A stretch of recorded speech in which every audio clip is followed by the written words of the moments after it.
দুনিয়ার জিন্দেগি দেখতে না দেখতে শেষ হইয়া যায়, আখিরাতের জিন্দেগি শুরু হবে আর কোনোদিন শেষ নাই। আসতে বলেন আল্লাহ আমাদেরকে বানাইছে কেন? কার ইবাদত? কার ইবাদত? কার ইবাদত? এখন বাজারদারকে বলি, এই ইবাদত একটা আরবি শব্দ, উর্দুতে বলে গোলামি, বাংলা অর্থ মালিকের হুকুম অনুযায়ী চলা। এখন মুখস্থ করে বলেন, মালিকের হুকুম অনুযায়ী চলার নামই হলো ইবাদত। বলেন, মালিকের হুকুম অনুযায়ী চলার নামই হলো ইবাদত। এবার কথা ঠিক আছে? এখন অনেকে প্রশ্ন করতে পারেন, হুজুর আমাদেরকে তো বানাইলেন মালিক তার ইবাদতের জন্যে, অন্য অন্য মাখলুকাত গুলো আমার মালিক কেন বানাইলেন? ওই কুরআনুল কারীমের ভিতরে আমার মালিক বলেন, ওয়া খুলিকা লাকুম মা ফিল আরদি জামিআ। আল্লাহ রাব্বুল আলামিন বলতেছেন, অন্যান্য মাখলুকাত গুলো আমি বানাইছি তোমাদের জন্যে। সবাই বলেন সুবহানাল্লাহ। এখন বলেন, অন্যান্য মাখলুকাত আল্লাহ বানাইছেন কেন? বলেন আমাদের জন্যে, মানে আমাদের খেদমতের জন্যে। এখনই বুঝবেন। এই আমরা গরু ফেলি না কি? গরু আমাদের দরকার আছে না নাই? দুধ খাই, গোশত খাই, চামড়া দিয়ে জুতা বানাই, ব্যাগ বানাই, হাড্ডি দিয়ে চিরুনি বানাই, আরো কত কাজে লাগাই। লাগে, আমাদের লাগে।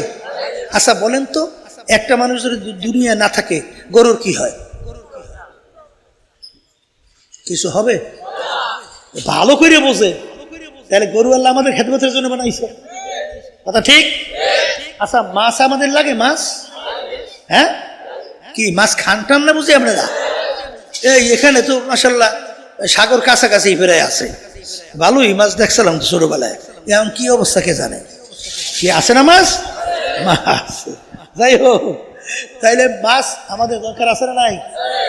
আচ্ছা বলেন তো, একটা মানুষ দুনিয়া না থাকলে মাছের কি হয়? তাহলে মাছ আল্লাহ বানাইছে আমাদের জন্য। এই গাছ আমাদের লাগে, গাছ, তাহলে ফার্নিচার বানাইছেন কি দিয়ে? তাহলে গাছ আমাদের লাগে। একটা মানুষ দুনিয়া না থাকলে গাছের হয় কি? হ্যাঁ, সূর্য আমাদের দরকার আছে না নাই? একটা মানুষ যদি দুনিয়া না থাকে, সূর্যের কিন্তু কিছু আসে যায় না। কিন্তু সূর্য না থাকলে মানুষ কিন্তু বাঁচবে না। সূর্য না থাকলে মানুষ বাঁচে? ফসল হবে? শোনেন না, বৈজ্ঞানিকরা বলে না যে সূর্যের ক্রিয়া, ওই যে বিভিন্ন বোমা বাস করে, বলে ওইটার তেজস্ক্রিয়া এমন অবস্থা হয়ে যাইতে পারে, এক পর্যায়ে সূর্যের আলো জমিনে আসতে ব্যাহত হইতে পারে, তাহলে ফসলও হবে না, মানুষ না খাইয়া শীত পড়ান মালি মরিয়া সাপ, এই জোরে বলে। তাহলে সূর্য আমাদের লাগে না? লাগে না? তাহলে সমস্ত মাখলুকাত আল্লাহ বানাইলেন কাদের জন্যে? আর আমাদেরকে আল্লাহ কেন জানে বানাইছেন? বলেন, তার হুকুম অনুযায়ী চলার জন্যে। কথা ঠিক আছে? এখন বাজানদেরকে বলবো, পর্দার আড়ালের মা বোনা যারা শুনতেছেন, আমার মালিকের হুকুম প্রতিটা মানুষের ব্যক্তিগত জীবনে আছে না নাই? জোরে বলেন আছে। পারিবারিক জীবনে আছে না নাই? সামাজিক জীবনে আছে না নাই? রাজনৈতিক জীবনে। এইটা একটু সবাই কইতে একটু সমস্যা, কারণ বর্তমানে একটু কমছে। এখন অনেকে আগে তো বলতে, হুজুর আবার রাজনীতি করে কে? কি এরকম আছে না নাই? হুজুর রাজনীতি করে, হুজুর করবে কি? পেটনীতি কি বলেন? হুজুরেরা রাজনীতি করে, তাও আল্লাহর হুকুম পালন করার জন্যে। আন্তর্জাতিক জীবনে আমাদের মালিকের হুকুম আছে না নাই? আল্লাহ রাসূল বলেন, তামাম দুনিয়ার মুসলমান কাজ জাসাদিন ওয়াহিদ, একটা শরীরের মতো। তামাম দুনিয়ার যে কোনো প্রান্তে এক মুসলমান যদি আক্রান্ত হয়, ওই ব্যথায় তোমারও ব্যথা লাগতে হবে। তোমার সাধ্য শক্তি অনুযায়ী তার প্রতিবাদ করতে হবে। এটাও কিন্তু তোমার আমার দায়িত্ব কর্তব্য। কি তাহলে কি আছে সব বিষয়ে আল্লাহর হুকুম জোরে কোন আছে না নাই? এখন বলতে পারেন হুজুর ব্যক্তিগত জীবনে কি এক শ্রেণী বাজানরা আছে বিদেশিদের কালচার বিদেশিদের পোশাকাদি বইলে রাইখা যায়, অনেকের গায়ে লাগতে পারে, খারাপও লাগতে পারে। বলে হুজুর আমার বিরুদ্ধে কথা বললেন কেন? আপনার বিরুদ্ধে কথা বলি না আল্লাহর কথা শুনাই? আসতে বলো কার কথা শুনাই? এখন আপনি মানবেন কি না মানবেন এটা তো জোর করে মানাবার দায়িত্ব আমাদের। এই জন্য দেখবেন ওলামায়ে কেরাম তারা বয়ানের শেষে কি বলে, আমা আলাইনা ইল্লাল বালাগ, আমাদের দায়িত্ব তোমাদের কাছে পৌঁছানো, মানো বা না মানো এটা বুঝবো আল্লাহর সঙ্গে। এই কথা ঠিক কিনা? অনেকে কিন্তু পোশাকাদির ব্যাপারে গুরুত্ব বলে দেয়ই না, কিন্তু পোশাকাদের ভিতরে গুরুত্ব নাই। এই কোরআনুল কারীমে আল্লাহ কি বলছেন, লিবাসুত তাকওয়া যালিকা খায়র, পরহেজগারি লেবাস তোমাদের জন্য উত্তম। কোন লেবাস? এই পরহেজগারি লেবাস কোনটা বলেন? সাহাবায়ে কেরাম আল্লাহ রাসূল সাল্লাল্লাহু আলাইহি ওয়াসাল্লাম যেই পোশাক আমাদেরকে দেখাইয়া গেছেন, সাহাবায়ে কেরামদেরকে পরাইয়া গেছেন, ওই পোশাক হইল পরহেজগারি পোশাক। কথা ঠিক না বে ঠিক? এরপরে বাজানদেরকে বলবো ব্যবসা ক্ষেত্র মালিকের হুকুম না নাই? মালিক কি বলছেন, আহাল্লাল্লাহুল বাইআ ওয়া হাররামার রিবা, তোমাদের জন্য আমি ব্যবসাকে হালাল ঘোষণা করলাম আর সুদকে তোমাদের জন্য আমি হারাম ঘোষণা করলাম। বলেন সুদ হারাম, সবাই মুখ খুলে বলেন, বলেন সুদ হারাম, বলেন সুদ হারাম, ব্যবসা হালাল। ব্যবসা কি? অনেকে দোকানদারি করে, আমার বাজানরাই বাজারে আছে না, অনেকে মনে করে এটা মনে হয় দুনিয়া। না না, এটাও আখিরাত। কিন্তু আপনি যদি 1 নম্বর 2 নম্বর 3 নম্বর মাল এই যদি 1 নম্বর পরিচয় দিয়ে বিক্রি করেন, এইটা হবে হারাম। এটা কি? হারাম। তাহলে হালাল ব্যবসায়ী, সৎ ব্যবসায়ী, তাদের হাসর হবে নবীদের সঙ্গে, সিদ্দিকীনদের সঙ্গে। এটাও কি বলেন? ইবাদত। এটাও কি কথা ঠিক? পড়শিদের ব্যাপারে আমার মালিকের হুকুম আছে না নাই? রাজনৈতিক ব্যাপারে আমার মালিকের হুকুম আছে না নাই? বাজানরা সর্বনের পীর মুরিদি তাম দুনিয়ার ভিতরে এই খুব জোরে সোরে প্রশংসা সহকারে পরিচয় লাভ করছে না? আসতে বলে এই বিদেশে যাইয়েও যদি সর্বনের কথা বলে, কি দেশের কথা বলা লাগে না? চেনে না? তাহলে একটা পরিচয় হয়েছে না হয় নাই? তাহলে পীর মুরিদি খুব মজার জিনিস না? সমস্ত নেতারা, এমপিরা, মন্ত্রীরা আইসা হুজুরের সামনে মাথা নোয়াইয়া এইবার বলবে, হুজুর আমার একটু দোয়া করিয়ে দেন। হ্যাঁ, হুজুর থেকে দোয়া নেবে। আর যখন আপনি রাজনীতি মাঠে রাজনীতি করবেন, তখন দোয়া তো দূরের কথা, তখন গাইলে থেকে বাপ নাই। সুযোগ পাইলে মারতেও চায়, সুযোগ পাইলে জেলখানায়ও দেয়। কি জোরে বলে কথা ঠিক কিনা? সুযোগ পাইলে বিভিন্ন ধরনের আক্রমণও করতে চায়। চাই কি চায়? তাহলে এটা একটা পিচ্ছিল পথ না? কাঠাযুক্ত পথ না? তারপরে এই পথ বাইছে নেব কামডা কি? 1987 সালে ইসলামী আন্দোলন বাংলাদেশ প্রতিষ্ঠিত হয়েছে। একজন এমপিও কি আমাদের ব্যানারে এই মার্কায় কি সংসদে গেছে? কথা বলে না, যাই নাই। সুযোগ বুঝি ছিল না?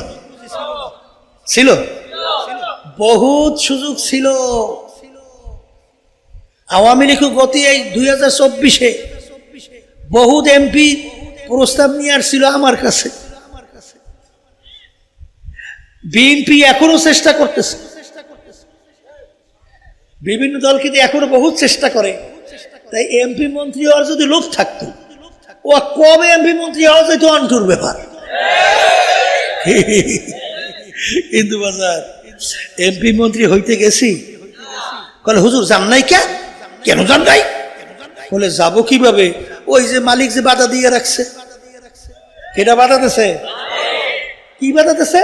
وتعاونوا على البر والتقوى ولا تعاونوا على الإثم والعدوان তোমরা ভালো কাজের সহযোগিতায় থাকো, খারাপ কাজের বিরোধিতায় থাকো। এই যে 53 বছর স্বাধীনতা শেষ, 54 বছর চলছে, যারা দেশ চালাইছে সব দুধে নেওয়া ফেরেশতা। হয়তো হয় এদের পরিচালনায় এই সুন্দর দেশটা বাংলাদেশ একবার দুইবার নয়, 5 বার চোরের দিক থেকে তাম দুনিয়ার মধ্যে ওরা ফার্স্ট বানাইছে। হাজার হাজার মায়ের কোল সন্তান হারা করছে, লক্ষ লক্ষ মানুষ মিথ্যা কেসের মাধ্যমে সংসার বিলীন করে ফেলছে। কথা বলে না? এই যে কথাগুলো বললাম সব ভালো কাজ না? ও কয়কে কলে জি, এগুলো ভালো কাজ না খারাপ কাজ? তাহলে এই খারাপ কাজ যারা করে ওদের ক্ষমতায় যাওয়ার জন্য ইসলামী আন্দোলন বাংলাদেশ আমরা সিঁড়ি হিসাবে ব্যবহৃত হব, আর আমাদেরকে পাড়াইয়া পাড়াইয়া ওরা ক্ষমতার মস্তদে বইসা এই কাজগুলা করবে, আর সহযোগী হিসাবে আমরা তাদের সিঁড়ি হব। এটা ইসলামী আন্দোলন বাংলাদেশ আল্লাহর ফজলে কখনো চায় না। এর জন্য কোন এমপি মন্ত্রীর চেহারাও দেখিনি। এখন তো 5ই আগস্ট 2024, এখন বাংলাদেশে ইসলামের পক্ষে মাশাআল্লাহ একটা ক্ষেত্র তৈরি হয়েছে না? আর একটু আসতে বল, হয় না? হয় না? সেদিনকে আমি গেছিলাম গাজীপুর, সেখানে আলোচনা করতে করতে আমি বললাম, আমি খোদার কসম করে বলছি, যে মন্ত্রী হওয়া, এমপি হওয়া, সম্পদের মালিক হওয়া, টাকার মালিক হওয়া, এক কিঞ্চিত আল্লাহর ফজল করবে আকাঙ্ক্ষা আশা নাই। তারপরে এত গাইল হোনা লাগবে কেন? তারপরে জেলে যাওয়া লাগবে কেন? তারপরে বিভিন্ন কায়দায় বিএনপির নেতা সেদিন ঢাকা শোনেন নাই, পিসাব সরমনির যেখানে বাবা সাইজ করবা, আপনার মনে শোনেন নাই? শুনছেন? মানে সাইজ করবো না, মারি ফেলাইতে অর্ডার দিয়ে দিচ্ছে।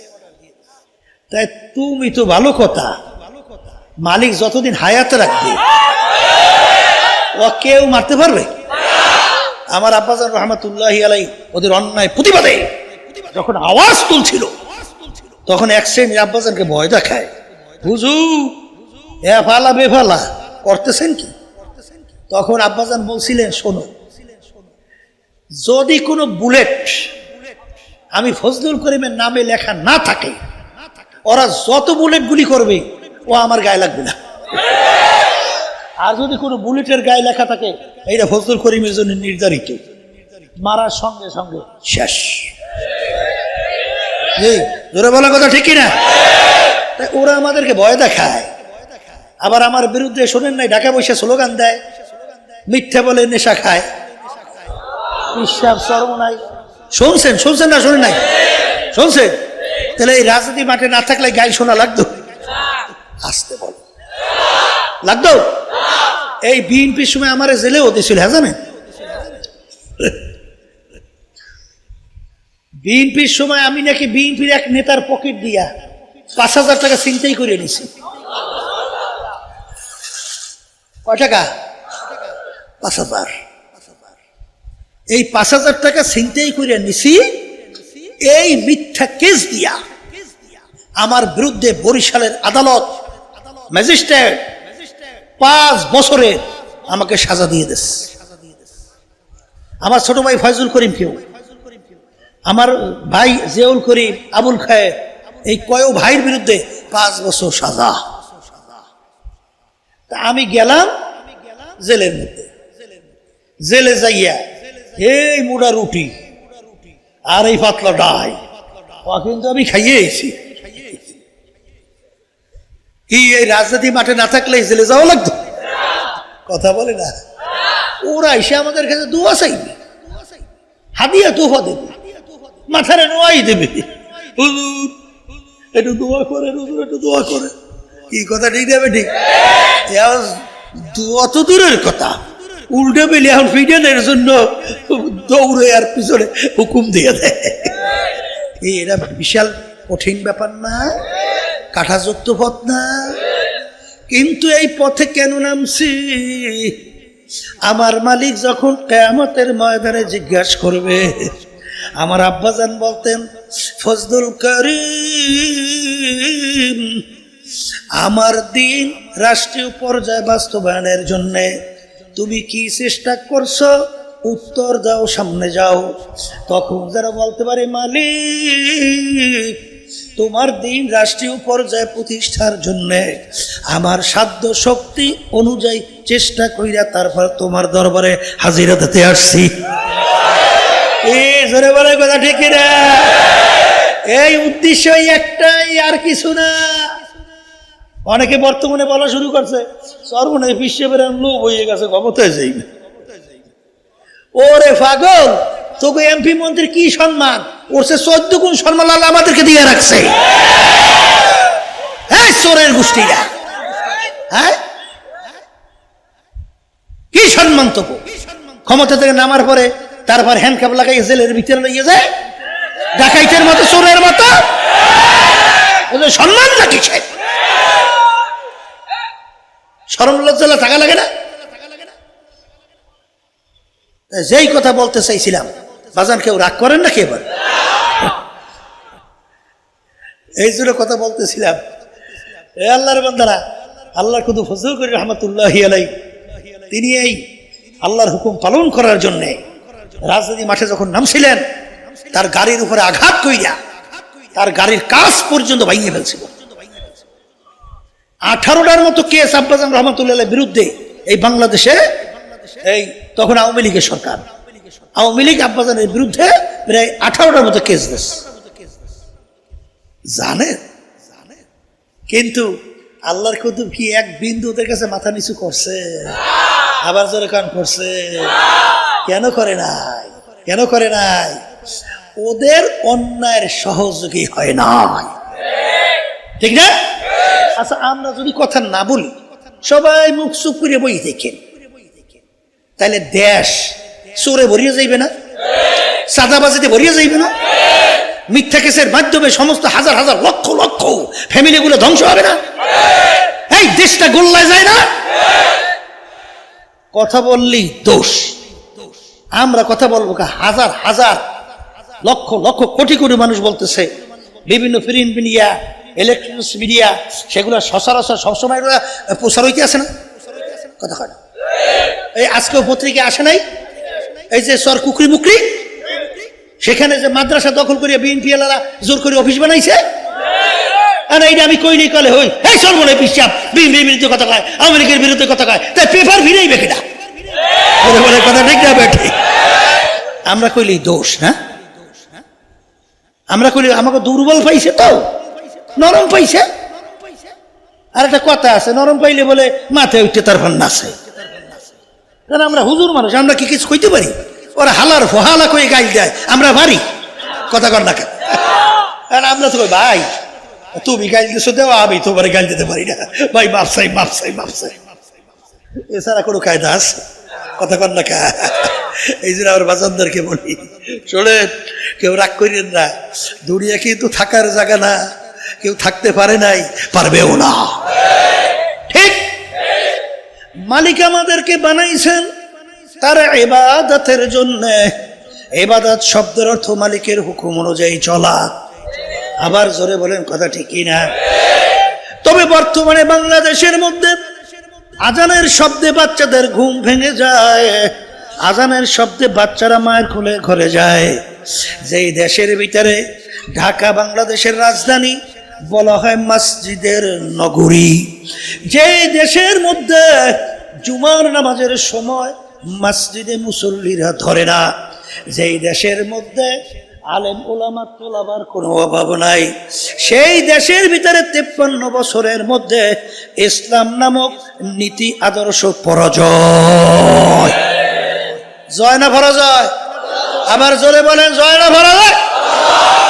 दिन के सूरज डूब रही है हम लोगों की सामने, रोज़े महशर क्या जब है मुस्तफा की सामने।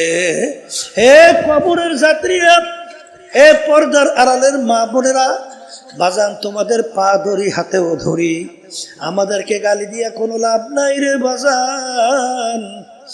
আরে মুসলমান, কোন পথে চলা লাগবে, কি করতে হবে, কি করা যাবে না, কোন পথে চলা যাবে না, এইটা যদি আলেম ওলামা তোমাদেরকে রাস্তা না দেখায়, তোমাদেরকে কে দেখাবে? কি রাগ করে লাভ আছে? রাগ কইর না বাজান। যদি বলো হুজুর এইটা ভুল বলছেন, আমি বাজানদেরকে বলবো দয়া করে আমাদেরকে ধরাও, দেখাও। যদি ভুল প্রমাণিত হয় তওবা করিয়া কান ধইয়া তারপর তওবা করিয়া মাপ চাবো। কিন্তু যদি ভুল না হয়, এ সাপ তুই সোজা হবি তো মরার আগে সোজা হইয়া যা। সাপ চলে কেমনে? এই সোজা হ, এই সোজা হবো কেন? কলে সোজা হইলি না আমার কথায়, তো হবি তো মরার পরে হবি। এ কবরের যাত্রীর সোজা হও, মরার আগে সোজা হও। যেদিন চিরতরে জীবনের বাতিটা নিভে যাবে, যখন রুহটা বের হইয়া যাবে, যখন সাদা তিনটা কাপড় দিয়া প্যাঁচ দিয়া প্যাকেট করবে, তখন তো সোজা হবি। ওই সোজা হইয়া কোনো লাভ না।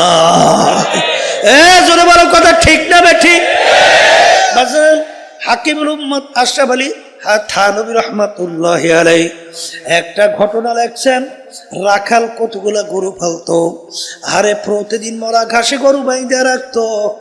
পাহাড়ের কিনারে তাজা তাজা ঘাস, ঘাসের কাছেও গরুগুলো খেয়ে নেয় না। একদিন তাজা একটা গরু অন্য গরুকে ডাক দিয়ে বলে, গরুরা, রাখাল আমাদেরকে বোকা পাইয়া আমাদেরকে মজার ঘাসের কাছেও নেয় না। পাহাড়ের কিনারে তাজা তাজা ঘাস, ঘাসের কাছে আজকে আমরা যখন রাখাল গলার থেকে রশি খুলবে কেউ যাব না, তাজা ঘাস খাইতে যাব। বাজার যখন রাখাল রশি নিয়ে আসলো, রশি গলার থেকে যখন খুললো, সমস্ত গরু গলার ভিতরে রাখালের রশি লাগায়। তাজা গরু রশি না লাগায় লেজটাকে উপরের দিকে উঠাইয়া পাহাড়ের কিনারে তাজা ঘাস খাওয়ার জন্য দৌড়ায়। পিছনে রাখাল দৌড়ায় আর বলে, গরু ফের ফের, ও গরু ফের, তাজা ঘাস খাইতে যাইস না, ওখানে বড় বড় বাঘ অপেক্ষায় আছে তোকে ধরার জন্যে। যত চিল্লায়, যত পিছনে দৌড়ায়, ওর রাখালের কথা গরু শোনে নাই। অন্য অন্য গরু নিয়ে রাখাল বাড়ি গেল, তাজা গরু তাজা ঘাস পাইয়া এখন মজা পাইয়া খায়, আর অন্য অন্য গরুগুলোকে গালি দেয়। ও গরুরা, আহারে রাখাল তোদেরকে বোকা পাইয়া প্রতিদিন মরা ঘাসের ভিতরে বাইনা মরা ঘাস খাওয়ায়, আমি কত সুন্দর তাজা ঘাস খাই, খা তোরা, কলিজা শুকাইয়া যায়। ওদিকে 3 দিন পর্যন্ত একটা বাঘ মাওলার দরবারে পেটের ক্ষুধায় কান্দে আর বলে, মালিক রে, তুমি আমাকে বানাইছো, তুমি কি আমাকে খোরাকি দিবা না? বাঘের দোয়া মাওলায় কবুল কইরা ফেললো। বাঘ পিছনের দিকে তাকাইয়া দেখে তাজা গরু, আরে তাজা ঘাস খাইতে আছে। লেজ তাও দিয়া হপ করিয়া যাইয়া গরুকে ধরলো, সিনা ফাইরা যখন রক্ত চোষণি শুরু করলো, এখন গরু আফসোস করে আর বলে, আফসোস, যদি রাখালের রশি গলায় লাগাইতা আজকে আমাকে বাগে পাইতো না, আমার কলিজা সেইরা খাইতেও পারতো না। কিন্তু যত আফসোস করে, রাখালের কথা তো আর গরু বোঝে না। আরে গরু কিন্তু বাজান চিল্লায়, কিন্তু আর বাগে কিন্তু গরু ছাড়ে না। ঠিক হাকিমুল উম্মত আশরাফ আলী থানভী রহমাতুল্লাহি আলাইহি বলে, এ দুনিয়ার মানুষ, আমরা উলামায়ে কেরাম কুরআন এবং হাদিসের রশি নিয়া তোমাদের কাছে রাখাল হিসাবে চলে আসছি। এখনো তোমাদের কপাল ভালো, এখনো কোরআন ও হাদিসের রশি গলায় লাগা, দুনিয়ার আনন্দ ফুর্তি পাইয়া, যুবকরা মেয়েদের সঙ্গে আড্ডায় মজা পাইয়া, আরে সিনেমা বাইস্কোপ চিত্ত বিনোদের মজা পাইয়া, ঘুষ সুদে মজা পাইয়া, মিথ্যায় মজা পাইয়া, জুলুমে মজা পাইয়া, দুনিয়ার বিভিন্ন রাজনৈতিক দলের সঙ্গে চইলা মাতুক বাড়িতে মজা পাইয়া, বাজান বিভিন্ন সম্পদে মজা পাইয়া, আজকে তাদের পিছনে ঘোরো, তাজা ঘাস খাও, ওদিকে আমার মালিকের দরবারে জাহান্নাম বাকাল। মালিক, তুমি আমাকে বানাইছো, তুমি আমাকে খোরাকি দিবা না। বাগের দোয়া আমার মাওলায় কবুল করে ফেললো। আমার মালিক বলেন ধৈর্য ধর, তোদের জন্য ব্যবস্থা রাখছি। এই জন্য আমার বাজানদেরকে বলবো, খোদা না কাজটা আজরাইল আলাইহিস সালাতু ওয়াস সালাম যদি থাবা দিয়া বসে, ওই অবস্থায় যদি হক্কানি উলামায়ে কেরামদের কথা অনুযায়ী কোরআন এবং হাদিসের রশি গলায় না লাগাও, এই অবস্থায় যদি আমার মালিকের দরবারে হাজিরা দাও, আমার মালিক বলেন মিওয়ারাইহিম জাহান্নাম, ওদেরকে ফাকুল্লুহু, ওদেরকে বান্ধো, এরপর জাহান্নামে ফালাইয়া দাও, ওদের জন্য আমার কোনো মায়া নাই। এই জন্য আমার বাজানদেরকে বলবো, পর্দালে মা বোনদেরকে বলবো, ব্যক্তিগত জীবন, পারিবারিক জীবন, সামাজিক জীবন, কামাইতে খরচে, ব্যবসা জীবনে, রাজনৈতিক জীবনে, আন্তর্জাতিক জীবনে মালিকের হুকুম অনুযায়ী নিজের জীবনকে চালাও। কার জন্য জীবন শেষ করো, কোন দলের জন্য, কোন নেতা নেত্রীর জন্য, কোন সন্তানদের জন্য, কোন আত্মীয় স্বজনের জন্য, কোন স্ত্রীর জন্য, কোন স্বামীর জন্য, কোন বন্ধু বান্ধবের জন্য, একটু মাঝে মাঝে চক্ষু বন্ধ করো, মুরাকাবা করো। আখারে যেদিন তোমাকে 3টা কাপড় দিয়ে প্যাঁচ দিবে, এখন তাকাইয়া দেখো তোমার বন্ধু কোথায়। গেছিলাম খুলনায়, আব্দুল্লাহ জুয়ান মানুষ, প্রতি বছর মাহফিলে যাওয়ার পরে আমাদের জন্য নাস্তা বানায় নিয়ে আসতো। এরপরে মাহফিলে যাইয়া দেখি আব্দুল্লাহ আর আসে না। আমি জিজ্ঞাসা করি আব্দুল্লাহ কোথায়, বলে হুজুর আব্দুল্লাহ তো আর দুনিয়াতে না। আরে ছোট 2.5 বছরের বাচ্চা যখন আব্দুল্লাহকে ঘরের বারান্দায় নিয়ে এসে রাখলো, বাচ্চা তো বুঝে না, মনে করছে আব্বা ঘুমায়। বাচ্চা যাইয়া ডাকে আব্বা ওঠো ওঠো, যত বাচ্চা চিল্লাইয়া ডাকে, বাচ্চার ডাকে তো আর আব্দুল্লাহ সাড়া দেয় না। এরপরে বাচ্চা অস্থির হইয়া বলে আব্বা ঘুমাইছে, আব্বা ওঠে না। এই জন্য আমার বাগানদেরকে বলবো, কাজের জন্য জীবন শেষ করো, কাজের জন্য হারামকে হারাম বলো না, ঘুষকে ঘুষ বলো না, সুদকে সুদ বলো না, পরের মাল ঠকাইয়া নিজের সম্পদ বাড়াইয়া এত সুন্দর বিল্ডিং গাড়ি কার জন্য রাইখা যাও। ফরিদপুর গেছিলাম, বড় একটা ধনী মানুষ মারা যাওয়ার পরে যত অন্ধকার হয়ে আসতেছে, ঘরের ভিতর থেকে ডাক দিয়া বলে, আরে লাশ ঘরে রাত্রে রাখা যাবে না, বাচ্চারা মরার লাশ দেখলে ভয় পাইবে। আরে মসজিদের ভিতর থেকে খাট বের কইরা খাটের ভিতরে উঠায় সারা রাত্র মসজিদের বারান্দায় ফেলাইয়া রাখলো। ওর কষ্টের কামাই করা টাকার বাড়ি ওকে জায়গা দেয় না। এই দিন আমার বাজানদেরকে বলবো, পর্দালে মা বোনদেরকে বলবো, বাজান ওমা খলাকুতুল জিন্না ওয়াল ইনসা ইল্লা লিয়াবুদুন। মালিক আমাদেরকে বানাইলেন তার ইবাদতের জন্য।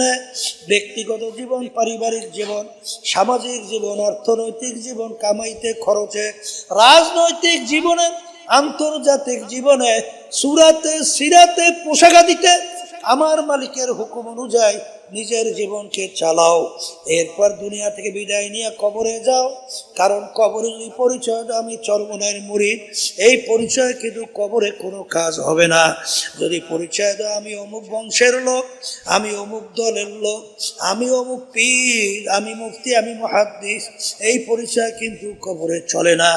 এই জন্য আমার বাজানদেরকে বলবো, পর্দালে মা বোনদেরকে বলবো, আমার মালিক বড় দয়ার মালিক, আমার মালিক বড় মায়ার মালিক।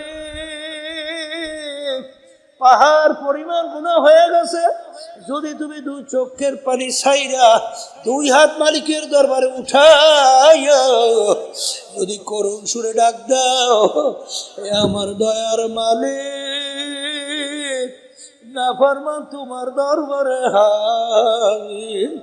ডাক দিতে দেরি, আমার মালিক তোমাকে আমাকে তার কুদরতি কোলের মধ্যে টান দিয়া জাগা দিতে দেরি করবে না।